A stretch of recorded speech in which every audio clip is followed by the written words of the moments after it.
Shalom saudara yang dikasihi Tuhan Yesus Kristus, selamat pagi, salam sejahtera buat saudara semua dimanapun saudara berada. Damai dan sukacita oleh Roh Kudus melimpah senantiasa dalam hati dan kehidupan saudara semua. Sebelum kita mendengarkan renungan firman Tuhan, mari sama-sama kita berdoa. Bapa kami yang di surga, Bapa di dalam nama Tuhan Yesus Kristus, kami mengucap syukur untuk perlindungan Tuhan dan berkat Tuhan di sepanjang malam hingga pagi hari ini. Kami bersyukur untuk kekuatan dan kesehatan yang Tuhan anugerahkan kepada kami. Dan saat ini ya Tuhan, kami rindu untuk mendengarkan firman-Mu. Urapilah setiap kami, jamahlah hati kami Tuhan, dan berikan kami pengertian untuk semakin mengenal maksud dan kehendak-Mu bagi setiap kami. Terima kasih ya Tuhan. Dalam nama Tuhan Yesus Kristus kami berdoa. Haleluya. Amin. Saudara yang dikasihi Tuhan, ayat renungan kita pada saat ini kita mulai dengan Yesaya pasal 8 ayat yang ke-19. Tertulis demikian, "Dan apabila orang berkata kepada kamu, mintalah petunjuk kepada arwah dan roh-roh peramal yang berbisik-bisik dan komat kamit. Maka jawablah, bukankah suatu bangsa patut meminta petunjuk kepada Allahnya? Atau haruskah mereka meminta petunjuk kepada orang-orang mati bagi orang-orang hidup?" Saudara yang dikasihi Tuhan, ada keinginan dari setiap orang mencari tahu masa depannya. Dan keingintahuan itu bisa membawa kepada dua alternatif. Yang pertama adalah mencari tahu dari sumber yang bukan Tuhan, yaitu iblis, melalui peramal, dukun, atau orang yang menyebut dirinya sebagai orang pintar, pemanggil arwah, dan berbagai hal yang semacam itu. Kedua, mencari tahu dari Tuhan dengan cara berdoa dan bertanya kepada Tuhan secara pribadi. Firman Tuhan berkata bahwa iblis dapat menyamar sebagai malaikat terang. Seringkali saudara, ada banyak orang yang tertipu dan mengira bahwa ramalan itu baik dan benar. Tapi bagaimanapun kelihatannya, semua ramalan dan hal-hal yang berhubungan dengan okultisme, meskipun dikemas dengan berbagai hal yang kelihatannya baik, tetap bukan berasal dari Tuhan. Saudara yang dikasihi Tuhan, Yesaya 8 ayat 19 ini mempunyai makna agar kita tidak menanyakan sesuatu yang berkaitan dengan masa depan kita dengan cara-cara okultisme, melalui ramal, pemanggilan arwah, dan sebagainya. Karena tindakan semacam ini sangat tidak berkenan kepada Tuhan. Menjelang memasuki tahun yang baru, kita mungkin punya keinginan mencari tahu apa yang akan terjadi di tahun depan, baik secara global di dunia ini, maupun secara pribadi untuk diri kita. Sehubungan dengan hal itu, saudara, mari kita perhatikan nasihat firman Tuhan berikut ini. Yang pertama, jangan mencari petunjuk dari yang lain selain Tuhan. Tuhan tidak menghendaki saudara dan saya menduakan Tuhan dan berkhianat dengan bertanya kepada arwah dan peramal.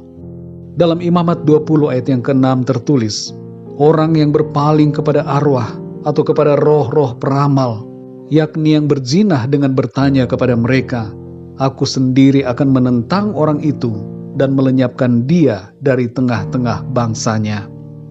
Perhatikan saudara, bertanya kepada arwah dan peramal, dukun dan semacamnya adalah tindakan dosa di hadapan Tuhan. Yang kedua, saudara, bertanyalah kepada Tuhan melalui doa. Kita dapat berdoa meminta petunjuk dari Tuhan mengenai bagaimana masa depan kita dan apa yang menjadi rencana Tuhan bagi diri kita. Bertanyalah tanpa memaksakan kehendak dan pikiran kita sendiri, tapi terbukalah untuk menerima setiap rancangan Tuhan. Dalam Yeremia 33 ayat 3 tertulis, berserulah kepadaku, maka aku akan menjawab engkau dan akan memberitahukan kepadamu hal-hal yang besar dan yang tidak terpahami, yakni hal-hal yang tidak kau ketahui. Demikian firman Tuhan. Yang ketiga, saudara, terimalah hal yang dinyatakan Tuhan dan jangan memaksa untuk mengetahui apa yang disembunyikan oleh Tuhan. Tidak semua hal di masa depan kita perlu kita ketahui secara detail. Apa yang Tuhan nyatakan bagi kita, baiklah itu kita terima dan jalani dengan sukacita. Dalam Amsal 25 ayat yang kedua dikatakan, kemuliaan Allah ialah merahasiakan sesuatu, tetapi kemuliaan raja-raja ialah menyelidiki sesuatu.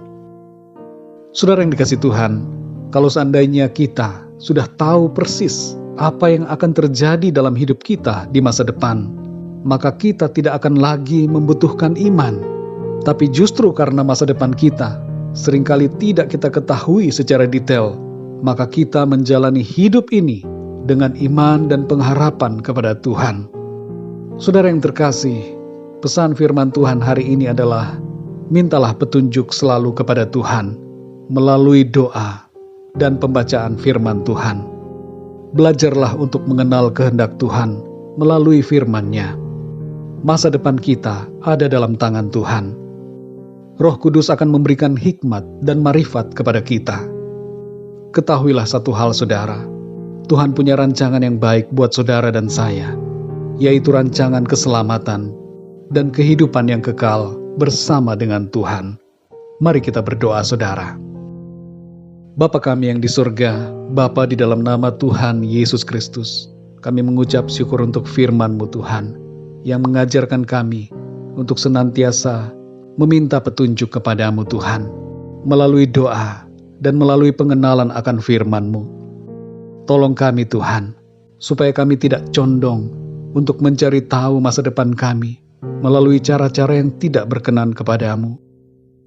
Iblis berusaha untuk menjatuhkan kami, hendak membuat kami menjadi berdosa di hadapan-Mu Tuhan.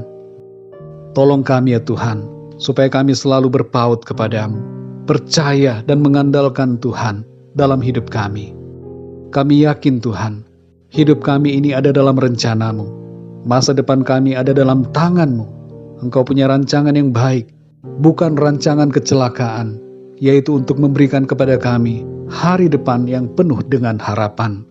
Dan lebih jauh lagi daripada itu, Tuhan Engkau merencangkan keselamatan dan kehidupan yang kekal bagi kami semua. Terima kasih ya Tuhan. Kami bersyukur untuk firman-Mu. Terpujilah nama-Mu senantiasa. Pimpin kami ya Tuhan di sepanjang hari ini, dalam segala tugas, pekerjaan dan tanggung jawab yang kami lakukan. Biarlah dalam segalanya, nama-Mu Tuhan senantiasa dipermuliakan. Terima kasih ya Bapa. Dalam nama Tuhan Yesus Kristus, Tuhan dan Juru Selamat kami berdoa dan mengucap syukur. Haleluya. Amin. Puji Tuhan, saudara yang dikasih Tuhan, saya percaya firman Tuhan menjadi berkat dan kekuatan buat saudara semua. Dan Roh Kudus akan menolong saudara untuk lebih lagi memahami kebenaran firman Tuhan. Tuhan Yesus memberkati saudara semua. Sampai jumpa dalam renungan yang berikutnya. Haleluya.